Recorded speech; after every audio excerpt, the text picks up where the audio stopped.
Very good morning to everyone. It is my pleasure to welcome you on behalf of IIM Lucknow and Center for Marketing in Emerging Economies. The topic for this plenary session is contemporary challenges and future prospects for teaching marketing research. And to participate in this session, we have distinguished marketing gurus with us. First of all, the chair for the session is Professor Arun Jain.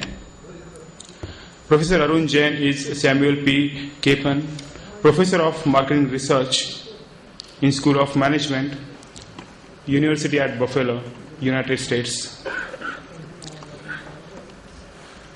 Next we have Professor Naresh Malhotra, who hardly needs any introduction.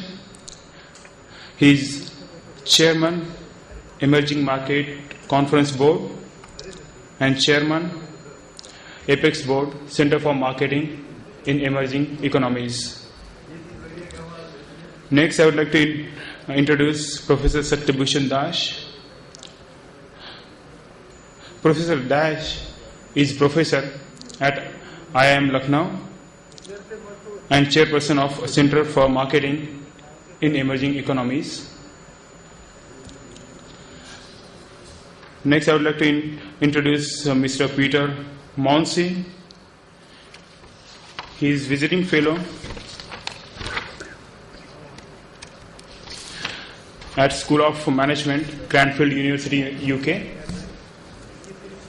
and Editor-in-Chief of the International Journal of Marketing Research. Next is Professor Wei Liu. Professor Liu is Professor, Doctorate Supervisor and Associate Dean of Antai College of Economics and Management, Shanghai Jiao Tong University.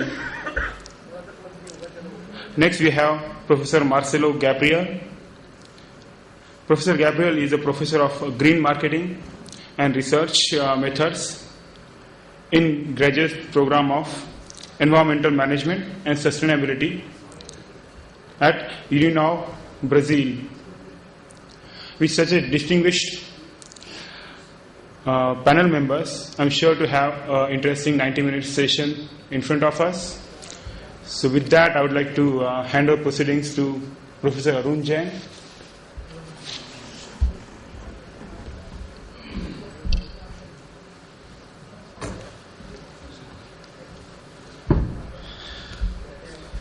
Thank you very much.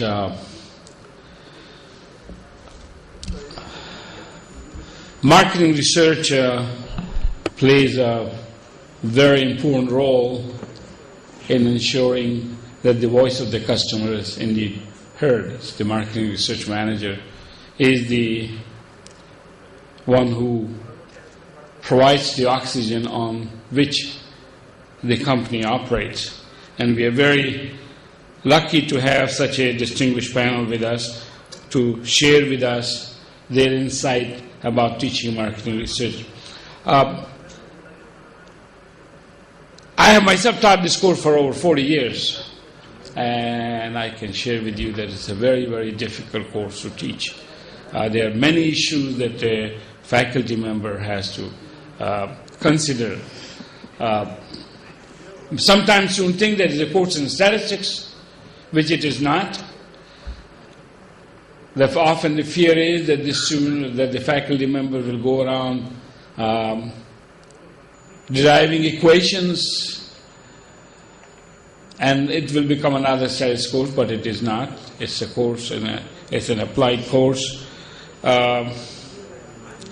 We try to teach students how to apply the tools and techniques of statistics to marketing-related problems.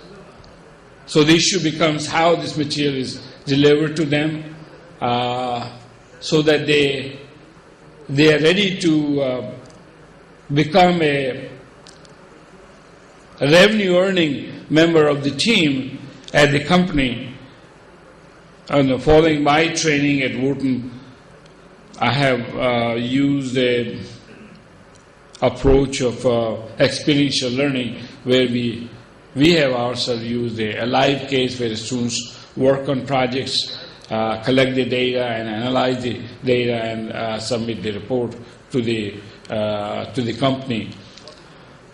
Of course, that brings the issue of using the training the student with some software package, and the faculty member has to decide what software package will be most relevant for them, whether they will be able to use it later on when they are employed by the company. The issue also comes in terms of the method of examination, how we are going to examine the proficiency of the student at the end. And of course, these projects mean that they work as a team, so the issue becomes the proficiency of the individual members of the team and their grading, how they should be graded. So this is a very important course for the MBA program, but also very difficult to teach because it involves a lot of analysis on the part of the student, use of statistics, computers, and written report.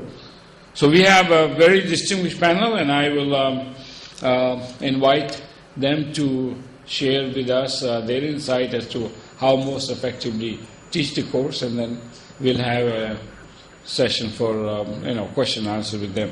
So first of all, I'd like to invite Professor Naresh Malhotra to talk about teaching marketing research.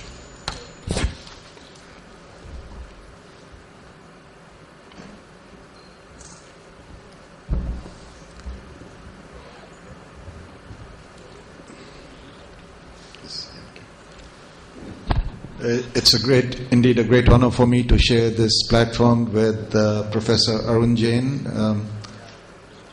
All that I know about marketing research, including teaching marketing research, I have learned from him.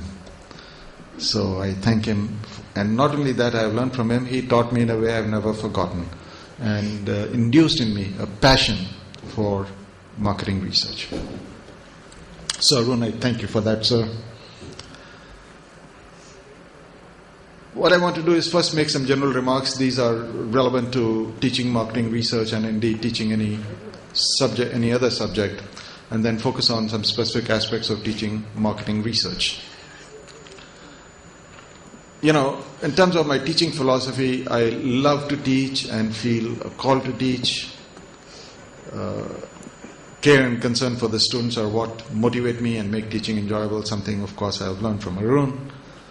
And this is also important from a student's perspective, because students don't care how much you know unless they first know that you care. I mean, you may have all the publications, you may have all the awards, and who cares? The students don't care. What they care is how much you care about them and how much you care about their learning, marketing research, or any other subject that you're teaching them. And then, of course, you have to know your students. Teaching should be customized to the audience, and therefore the teacher should know the audience as much as possible. In all the graduate classes I teach, which generally is, the class size varies between 30 and 35 students, I get to know the students within the first week of the semester. But I have taught undergraduate marketing research where the class size can be 100 and more before we convinced our dean that. In fact, when we moved into the new building, here was an interesting thing. There were very, very few classrooms which could hold more than 75 students. So unless you had a big auditorium like this, so the class size for even undergraduate students was capped at 75 students. But even in those cases, I made an effort to know as many students as possible. And this helps me to structure and relate the subject content to better suit the needs of the students. And preparation is crucial. I believe that effective and exciting teaching just does not happen automatically. It has to be planned that way. And therefore, I spend a great amount of time and undertake a great amount of effort to plan each class. And built into the lesson plan are the content, style, student interaction, multimedia tools, specific teaching methods that will be utilized, and a high degree of preparation is essential for effective teaching. And teaching should be memorable and exciting. It should be visual, unique, multisensory, captivating. Experiential content can be best made memorable by the way it is presented. Now let me illustrate that. For example, when I teach measurement and scaling, I tell the students that, look here, today I'm going to really shake the very foundations of what you know about numbers. And then I make some very outrageous statements. Like I will tell them the difference between 1 and 2 could be more than the difference between, more or less or equal to the difference between 2 and 2,000, 2 million, 2 trillion. Like our president, you can keep adding as many zeros as you want. All of a sudden, they shake them up. And then I say, well, on the most common type of numbers that we come across in life, 4 divided by 2 is not 2. 20 divided by 4 is not 5. And then I say I'm going to make an unqualified statement that 40 degrees, since you people here measure your temperature in Celsius or centigrade, 40 degrees centigrade is not twice as warm or hot as 20 degrees Celsius. Period. That's an unqualified statement. No conditions attached. And then I tell them, yes, I know you people are wondering that this, probably I need to go back to school to kindergarten, but let me show you I've been there. And then I tell them, I will prove before the session is over, I would have proved to you and hopefully convinced you that each and every one of these statements is true. Now, of course, if you have an ordinal scale, the distances on an ordinal scale are not defined, so the distance between 1 and 2, 1, 2 and 3 on an ordinal scale is equivalent to 1, 2 and 2 million or 2 trillion. Those are all equivalent ordinal scales because the distances are not defined, only order is defined. And then, of course, when you have an interval scale, the ratios are not defined on an interval scale because the interval scale has an arbitrary origin or 0 point. And temperature, like Celsius, Fahrenheit, are measured on an interval scale. If you convert 40 degrees to Fahrenheit and convert 20 degrees to Fahrenheit, the ratio is no longer 2 to 1 on a Fahrenheit scale. So, like that, what you have to do is, this illustrates the point that how you can make teaching, marketing, research captivating, interesting, and motivate the students. And I remember that when I do like this, most students, when they leave, they are in just awe and they are thankful. And I'll tell them that an understanding of the numbers is something, no matter what you do, everybody will come across numbers for the rest of their lives, and you should know how to make sense of numbers, which few people do. News anchors make this mistake all the time. In different parts of the world, news anchors will say, we measure temperature in Fahrenheit and we have got 80 degrees Fahrenheit someplace and 40 degrees Fahrenheit, and they'll say it's twice as warm there. No, it's not.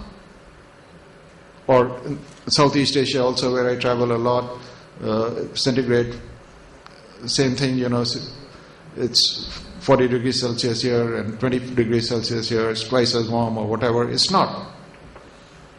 So there are plenty of ways, marketing research, although it's inherently technical, it can be and should be presented in a way that is memorable, that is exciting. And I do make generous use of visual aids, multimedia tools, foster multisensory involvement. I make use of many real-life examples, illustrations, to make this subject matter come alive. And Arun and I were actually talking on the way, because I learned this from him when I was his student and his assistant in Buffalo, that he always had built his marketing research course around a real-life marketing project that is sponsored by a client, the business firm outside the school. and for which they also pay some money to the school. So I learned that from him, and that's the way I've structured all my marketing research courses. Vast majority of the time we have a marketing research course taught around an external project that, the client is paying the school as much as $25,000 for the project. And it's an easy sell because I tell them, look here, you're getting me. In addition to the students, you're getting me, and you could never afford to pay me my consulting charges. This way you get me for free. And the students are really excited. The students are really excited about working for a real-life company. And research, of course, is something that can best be learned by doing it. So, you can call it, I call it the project method approach, but we also use multiple methods of teaching. Howard cases, I've written some cases myself in my marketing research books, video cases, stories, question and answers, discussions, projects, field assignments,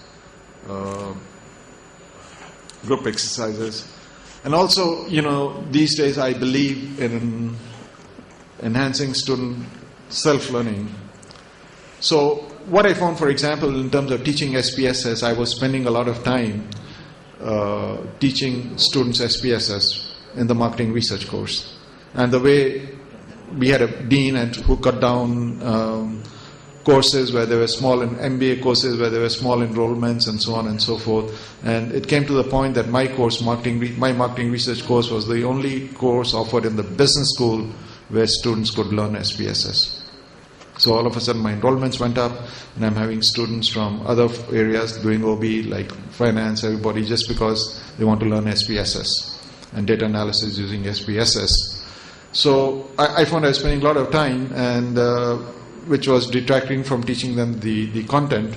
So I just developed some SPSS demonstration movies and screen captures, which I'm going to show you how. And I put them on the website for the course.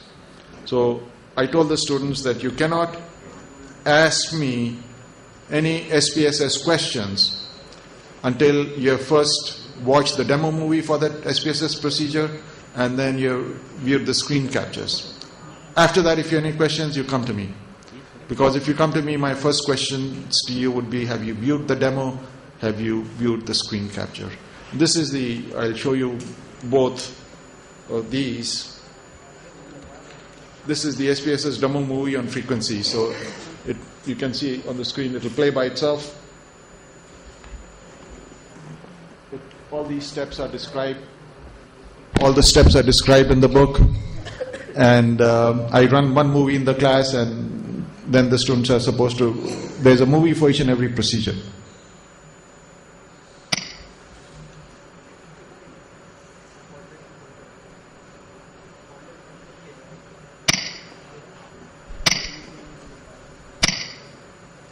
And actually, at the bottom, if you see, there are controls at the bottom. These are controls. If you want to pause the movie, you can pause it. You can rewind it, fast forward it, back forward it. So those are some nice features.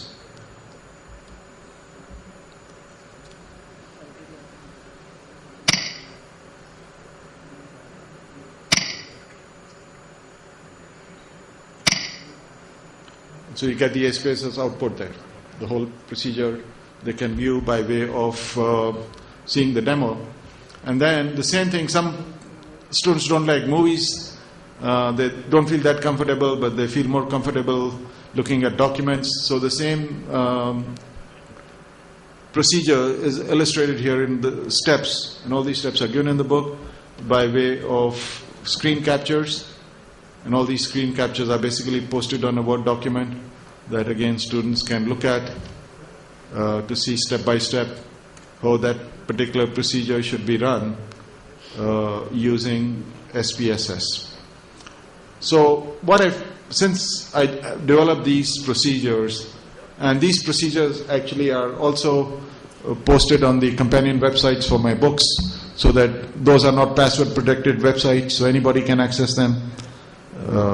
students all over the world, faculty all over the world can have access to these. And I personally found that since I developed these tools, techniques, posted them, made them available to the students, I hardly ever have any SPSS related questions.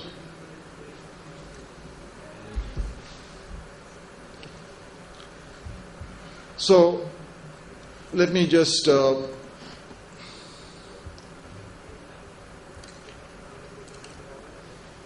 end by saying, and my professor always has the last word with me, no surprise there.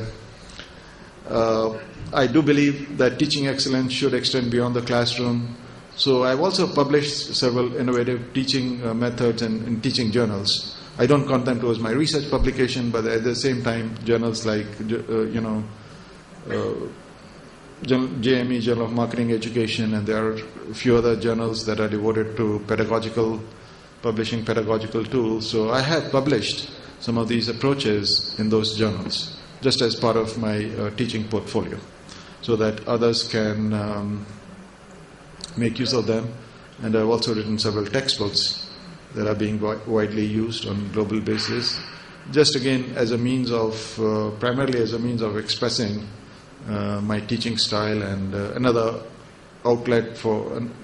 creative outlet for my work, in addition to publishing journal articles. So thank you very much.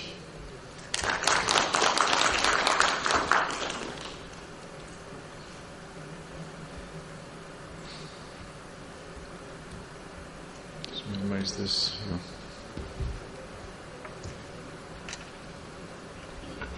I can talk from here. Good morning, and respected professors and the chair. Whatever I have understood marketing research, I have learned from Professor Naresh Malhotra's book, and then I have become co-author in Indian contest. So basic challenge in emerging economic context, when we are telling these developing countries teaching marketing research, there are 2-3 important problems that teachers encounter. Most important problem is there is no integrated approach. When we are talking about integrated approach, there are some people, they are very good, skilled in statistical tools and quantitative tools. And there are some people, they understand some basic nuances like research process, but they cannot integrate the full process. Like you come with a problem definition, then research objective, hypothesis formulation, then your data analysis and finding the study implications. So all this integration generally not done in a classroom situation. Why? Because most of the business schools, they have a course like business research methods, where it is taught basic principles, but there they miss the statistical analysis part. They teach up to the questionnaire design, all the elementary, and there they stop. And students, they don't take any elective course like advanced marketing research or something like that, so they do not integrate. So that this is something people do not know how to really, how these research projects are conducted. And when I have started my teaching career in IIM Lucknow, I very closely followed this book, Marketing Research Applied Orientation. And I have started with teaching a live research project. What I do, from the beginning, when I am teaching decision problem, I tell students that you take a simple live project, may not be very company or big project, but you can take a small in your own atmosphere, where students within 3 months they can collect some data. They can take some project like in their student mates, satisfaction is not good, so how to increase satisfaction. They can take some product, I tell that you go to some grocery store and see that which product is not selling much. So you take that problem and do some, you set up the research objective and do some qualitative research, get some hypothesis, and you design the questionnaire. And when the each step, when the course is start, At each step, you also develop things, and I interact, I spend most time with them beyond class hours to see that they are doing the live project. Because I understand if somebody does a real live project throughout a course like marketing research, at the end of the day, he will understand how marketing research is done realistically. It is not like prose and poetry or making some PowerPoint presentations and making some good, fascinating presentations, so that at the end of the day, if you ask him that how to do that thing, then he will tell that I have just heard but I have not done anything. So making the student involved while teaching, not only just as a student, but they will participate and they will really do at the end of the day. If an instructor can ensure that thing, that the student has at the end of the day has done something, maybe a small research project, maybe the 60 or 70 data sets. That is not a big issue. But the thing is that there are a lot of things can be, the implications. So you have done some hypothesis, he has come with some small sample set. So there some discussion can be taken place. So I spend more time beyond the class hours than in class. And in class what I do, I give some business cases. Each suppose cluster analysis will be taught, one small one-page case or two-page case, along with cluster analysis. That in the book also we have some examples. So I think that is the best way to make the students involved, how to use the information in an intelligent way, because he has collected information and you can give some tips at the end of the day. And third is the most important thing, I don't use more PPTs and everything. Rather, I tell students that you take this data and do analysis. Next time you come, you present now what are the outputs and everything. So, and you read the book chapters and everything. So let them do something. That is the most important agenda, so that at the end of the day they will understand that they are not only listening but learning by doing. That is the most important approach that you should adopt. And after 7-8 years, because when I have started my career as teacher, at that time students were scared. They were telling that if I take marketing research, I have to do something. Without doing much, I should, if I am taking other course, without doing much work, I can get some grades. But eventually when they understand there is a value by doing, so nowadays I think the students are very happy. They are telling, sir, after the course also, they come to me and tell, sir, you have made us doing, that's why you could now do something. Or else we do not know how to do. So I think that is the best reward as a teacher. Thank you. Thank you.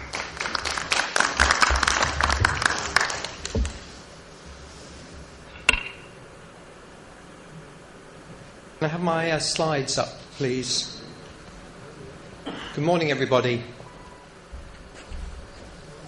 Yesterday morning, Phyllis McFarlane from GFK in the UK, that's right, thank you, talked about the work that GFK are doing in Africa to help academics develop effective courses which lead to their students being, if you like, ready for their careers in market research, or to enable the industry in those countries in Africa to be able to raise their game, to do a better job than perhaps they've been doing in the past. And I want to talk a bit more about this divide that I believe exists between academics and practitioners, and why we need to do more about bridging that divide, bringing the two communities much closer together.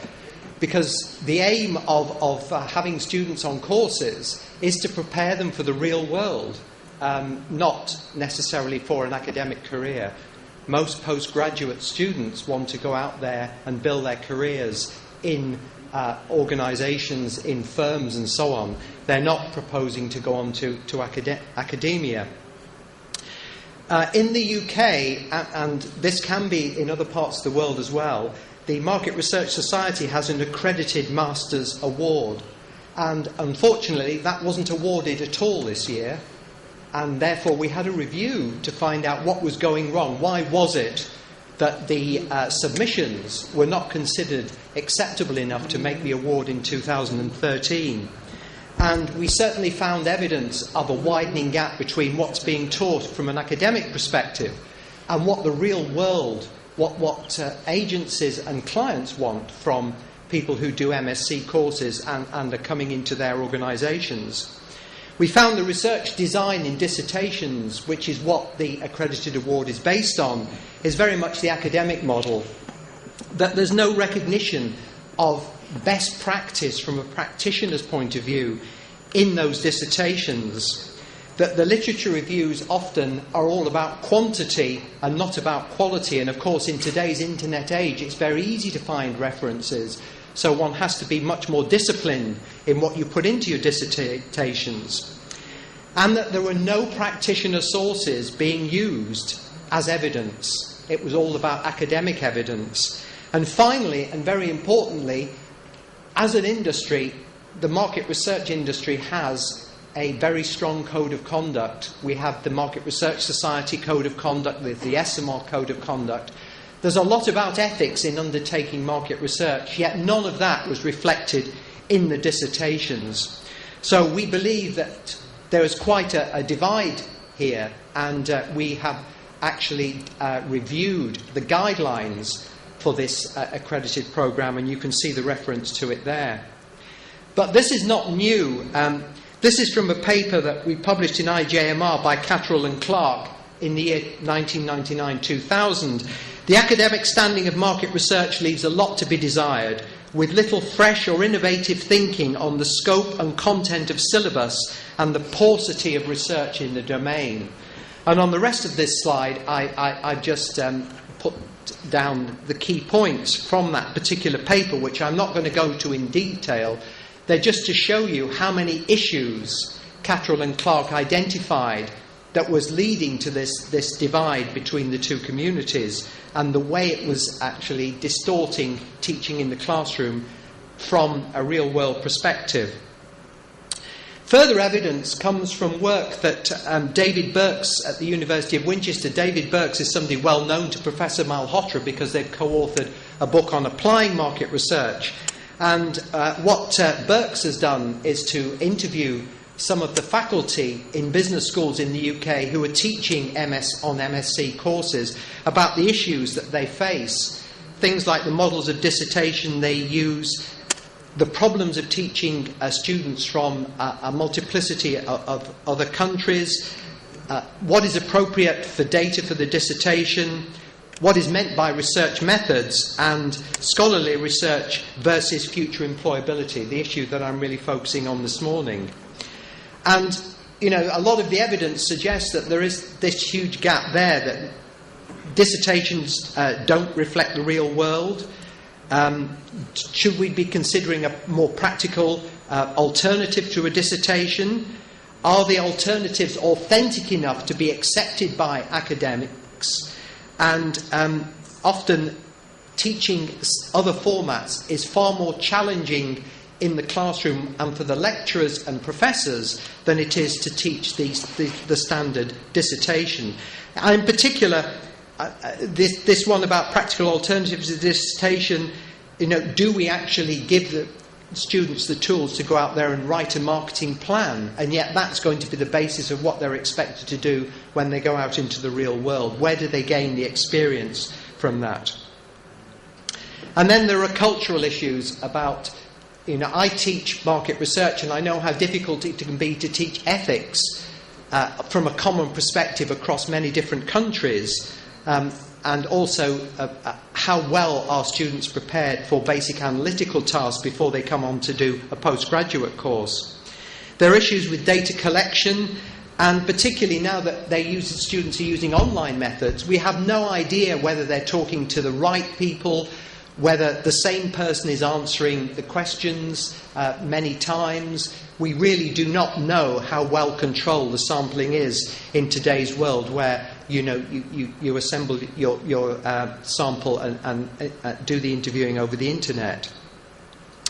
And then there's the issue of process focus, cross-discipline learning, the need to actually access many more resources than is often just available to people in the marketing faculty within within a university. So overall, how do academics keep in touch with the real world? We need to bring practitioners much more into the classroom, much more into universities. We want them to help universities investigate problems in market research and come up with some new innovative solutions which can then be taught into the classroom, and also to provide the students with experiences of what it's like to be out there in the real world doing research rather than just the academic perspective. Finally, I just want to mention two other reports that have come out recently, one from AAPOR in America, where one of the issues that's been identified there in this examination of non-probability research sampling methods, which are being used so much by the research industry today, is the focus on simple, convenient samples, which are often the basis of dissertations. And is that a good enough a source of research evidence that we should be using in universities? Should be going out and doing something rather than the convenient sample of students, which I see so often in the submissions to my journal. And also, we need to teach practitioners more about the realities of statistical methods and so on, because that seems to be slipping away within some research organisations and client companies. And finally, there's the issue of what I love this title of power failure, which is the inadequate sample levels that are being used in some research cases. This is about neuroscience, and it's saying that it's very difficult to ascertain any longer whether new findings in the field of neuroscience are actually real new knowledge, because the sample sizes are so small that you cannot judge whether you're actually learning new things or not. So there is this issue of power failure, and I recommend this particular paper to you because I think it opens up issues not just related to neuroscience research, but to research in detail. So I think there are a lot of opportunities for collaboration. There are opportunities for expanding the market research body of knowledge by greater collaboration between academia and practitioners. There's certainly a lot of challenges in relevance in the way that we teach market research in postgraduate courses, and we have a lot of challenges about robust research design. Thank you.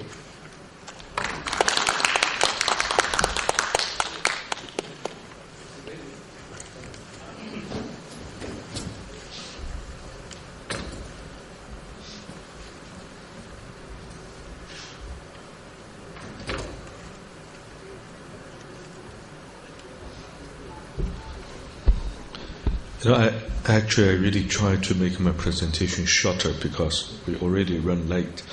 But yesterday we already mentioned the general picture of the market research in China. This morning we moved on to the challenges on the market research education. I started from the last page. I ended yesterday. I talk about if you look at the industry there in China, with the development of the economy, marketing research became more and more important.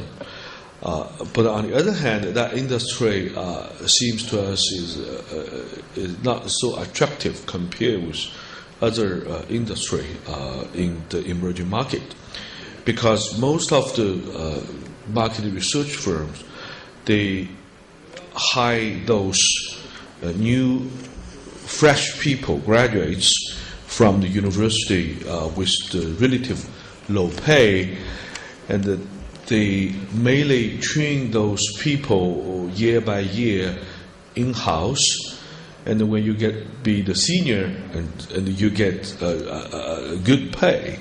So and the small firms, they only hire people with the long working experience. So if you look at the first picture in the education there, I interviewed several universities in China, separate from different regions, East region including Shanghai, Jiangsu, Zhejiang, they are all located in the Yangtze Delta area, where is the most developed area in China. And the north, of course, is Beijing, and the south is Guangzhou, is the Zhujiang Delta area, and the central is Wuhan. We interviewed or online searching all kind of a first-tier university and a second-tier university. And what we found, you see, marketing major is not a favorable major for most of the students.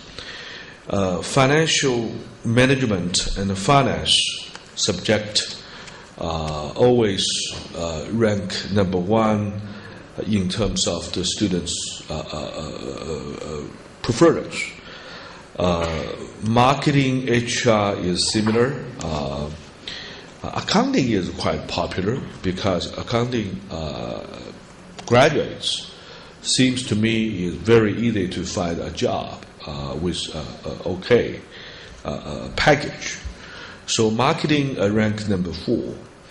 So in terms of the entrance score or students' enrollment, marketing is ranked in the middle.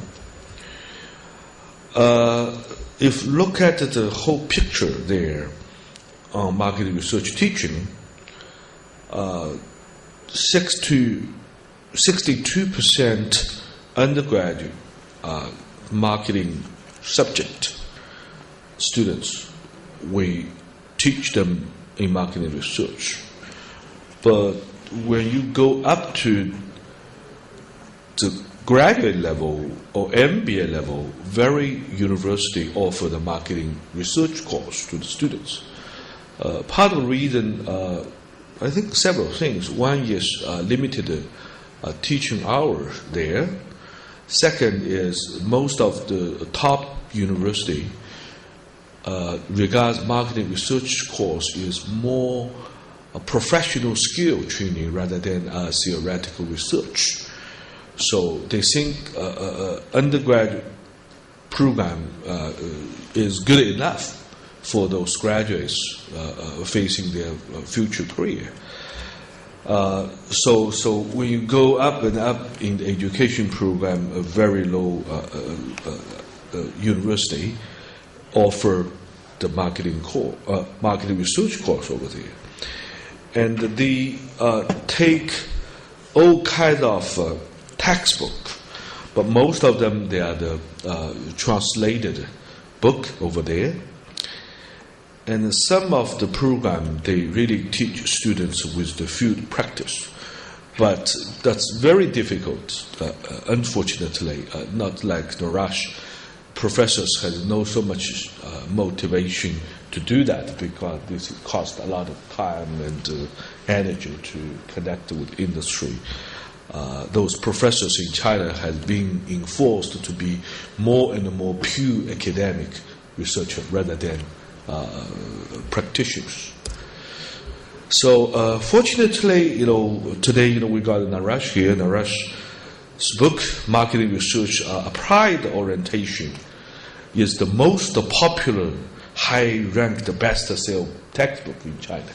I downloaded this one from the China Amazon.com, and that book ranked the 5-star textbook. So most of the textbook imported from States. So from almost all top universities in China now have marketing major, and most of the marketing students find marketing-related jobs, which might including some marketing research responsibility.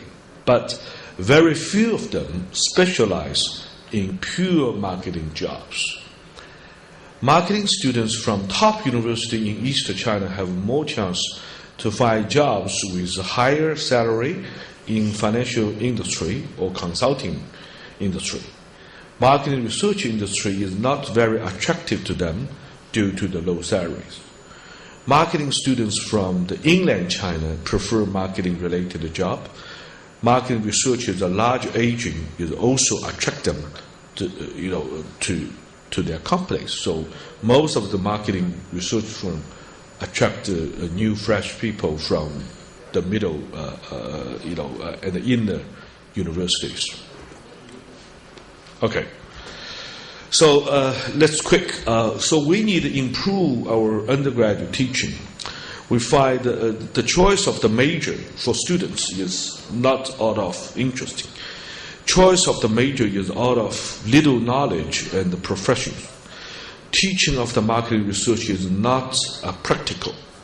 So we should improve that through professional skill education, and we should bring marketing research teaching into the field. That's the future.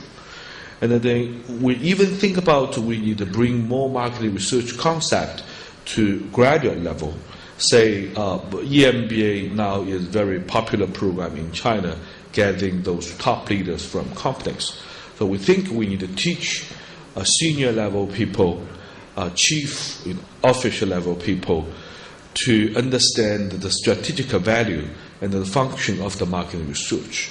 In the MBA level, we think we need to teach theoretical knowledge and the practical technicals offered degree.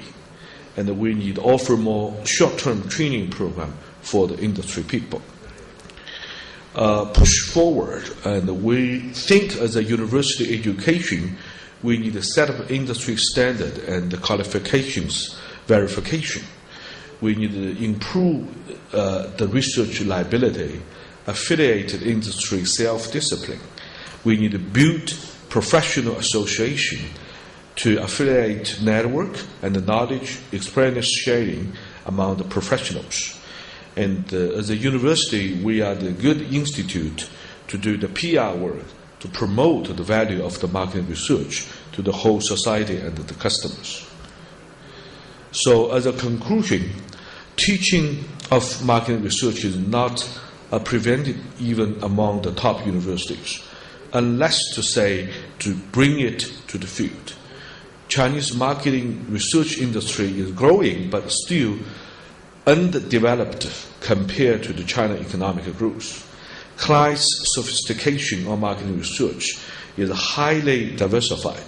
Local companies are still very unsophisticated with the research methods, while international companies aspire new methodologies to help them to get more insight. Unreliable research data and the result are major obstacles for the industry to grow. To address the challenges facing by the marketing research industry, Chinese universities should not only improve its undergraduate teaching, but also offer education and training programs to the various levels marketing professionals. If the university can take up the role of the discipline this industry and promoting the value of the marketing research to the society, this industry will have the higher potentials to grow. Thank you.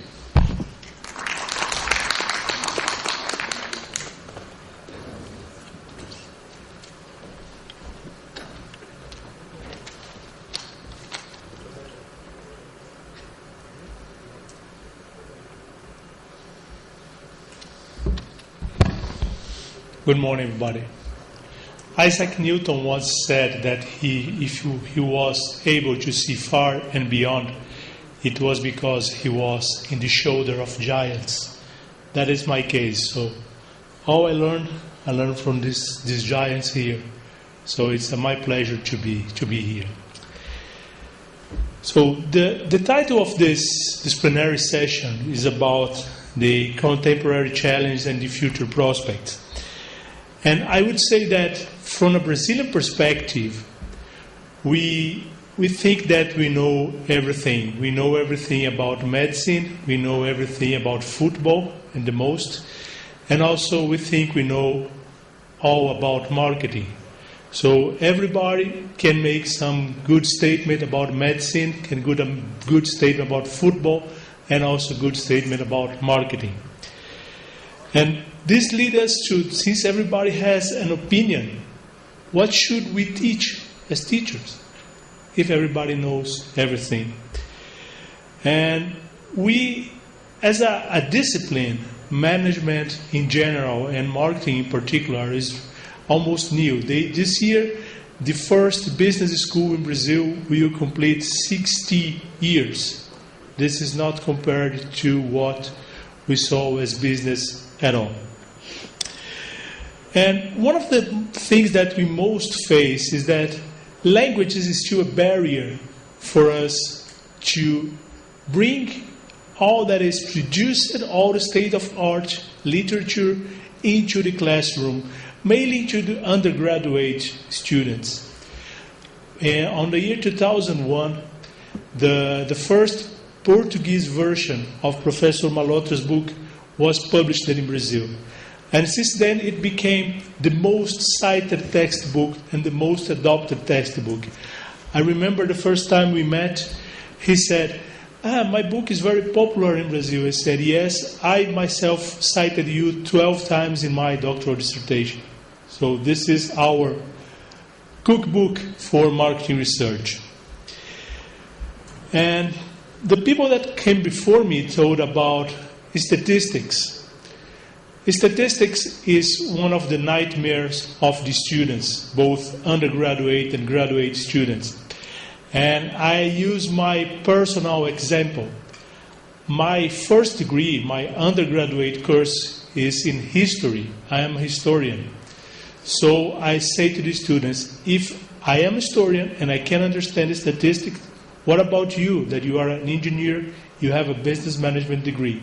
So I try to make it easy for them. And the root cause of this nightmare is that most of the students, they have 2 semesters of statistics during the undergraduate course. And most of the time, one of the semesters is a whole semester about probability. So they cannot connect what they are seeing into the classroom to their practical life. And most of the students in Brazil, they take classes at the evening, which means they work the whole day and then in the evening they go to the university. So they need something to be more practical. They need to make the bridge between what is given as a class into what they will need in the very next day. So spend 1 semester on probability. This is not a good way to help them to study. As a consequence, you have, when you go into the graduate programs, not all of the faculty are familiar or are okay to teach statistics or even to talk about statistics. I would say that some of my colleagues, and it is valid for all the Brazil, they are very touchy about talk about quantitative methods or market research or statistics. And that led to another problem. Every campus has a guru, the one that people goes to ask questions. And in my point of view, this is not positive for the sake of the evolution of the discipline and for the growth of the literature that we can produce. We depend so much on few people to help you to treat your data and to make your data somehow meaningful. So if we have what I said first, that everybody in Brazil has an opinion, and also if you put together with Google, the question is, why do you need a teacher? I can go to Google and I can be an expert in 30 minutes. I can learn market research in 30 minutes. Also, there is a series of books that are being translated to Portuguese that is called Market Research for Dummies. So everybody can be a market researcher. And one of the things that I noticed during the last 5 to 10 years that I've been teaching, both for undergraduate and graduate students, is that, hey, actually, professor, I don't need to read what you assigned me to read because I have the ultimate oracle in the world. What is Google? I can type it and I can know it. But they do not understand there is some foundation that is necessary to build your knowledge upon. So you cannot be an expert in something if you don't have the foundation. And another thing that I noticed, that most of these students, they are eager to collect information. They have no idea what they would do with this information, but they would love to have it. So questions like, may I have your PPTs? Of course you can. Or, do you know any site where I can find more about it? I said, yes, I can give you this. But the very tricky situation is that even if you grade okay in my course, I'm not the one who will punish you. Your practical life will punish you. You'll be a miserable professional because you rely too much in Google, you rely too much in someone else's knowledge and not in yours. So, given this situation, we have two possible choices. The first choice, and the most used choice, is to be like an ostrich. You know, the ostrich put the face into the sand and everything is okay. Or the second choice, and this is the one that I think I have been using this, and I learned this by the example of the giants I had. I can take the students by hand and make them learn. So what I'm doing in this specific behalf, and I know I have the students come to me and say that is really what they learned from the course. I am forcing them to read. There's forced assignments. And I used to play the bad guy on this behalf and say, if you don't read, don't show up into my class. There is no meaning for you to be here if you don't read what I assign you to read. So they have to balance their expectations about this. The second one, that all research process must be taught as a teaching process. So you have to consider that the research process is also a teaching and learning process. And one of the things that I noticed that Satya said he's doing too is that on the very first day of the class, I have a questionnaire that I collect data from the students. So they have no idea what's going on. So they just arrive in the classroom, I gave them the paper, they fill out the questionnaire, and then I use this questionnaire with real life data. It means it's their data. I'm talking about them, to build upon all the market research. And it's very, very funny to say this, but to have them more involved on the learning process, I taught them how to calculate standard deviation by hand. So they really understood that this is not to use on SPSS or just to read, but I gave them a set of data, and then, okay, do you know what variability means? No, so let's learn about variability, let's learn about variance, and let's calculate standard deviation by hand. So it's like the Eureka process. They said, wow, now I understand. So one of the things that I think is the most important is to turn back into the old school, literally, and make them do the things by hand. And most of the people talked about the integration between the real life and the academic research. Most recently, we have a book published in Brazil. This book is authored by Wagner Kamakura, who is very famous in the US. He's a Brazilian guy who is living in the US, and a professor, José Afonso Mazon. And they developed the new social economic stratification model for Brazil. And this is being adopted by the research market agencies. So for me, it's a clear sign of the bridge that was built between the academic research and then the practical life. So they published this book, and from January 2014 onwards, this will be the new standard. And just to conclude my comments, one of the things that is being very useful, and I've been praised for this by the students, is that two things are guiding my orientation towards teaching and learning. The first one is the meaningful learning. Everything that you teach must be meaningful to the students. And then it's exactly what Professor Malhotra said. You have to understand then to deliver proper, meaningful student. And the other thing is that on the active learning, so you have to find different ways, different approaches to make it more funny and attractive.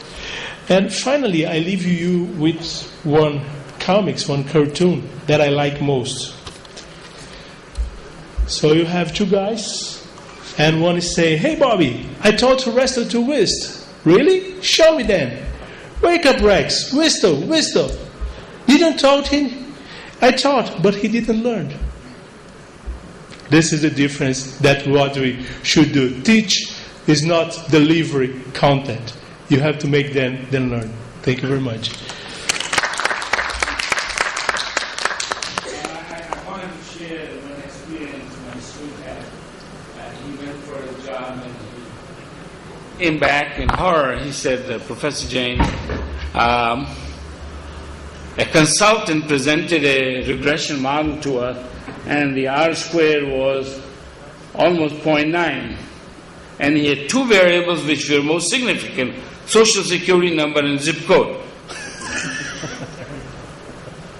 I know this person was collecting money, and neither his boss knew, neither the consultant knew what information should be used, and there was any problem with it. I think that is the challenge for us, to make sure that the students leave, they know what type of input goes in, what comes out, how to interpret it. If they're not using it, at least they will be able to catch the supplier of marketing research data. I think that's a very serious problem in many industries. So thank you very much. We had a very interesting session, and I hope you found it useful. Thank you. So as expected, this indeed was a very insightful session about the best methods in teaching marketing research from the best of the teachers in marketing research. So a big thank you to all the panelists. And with this we end this session.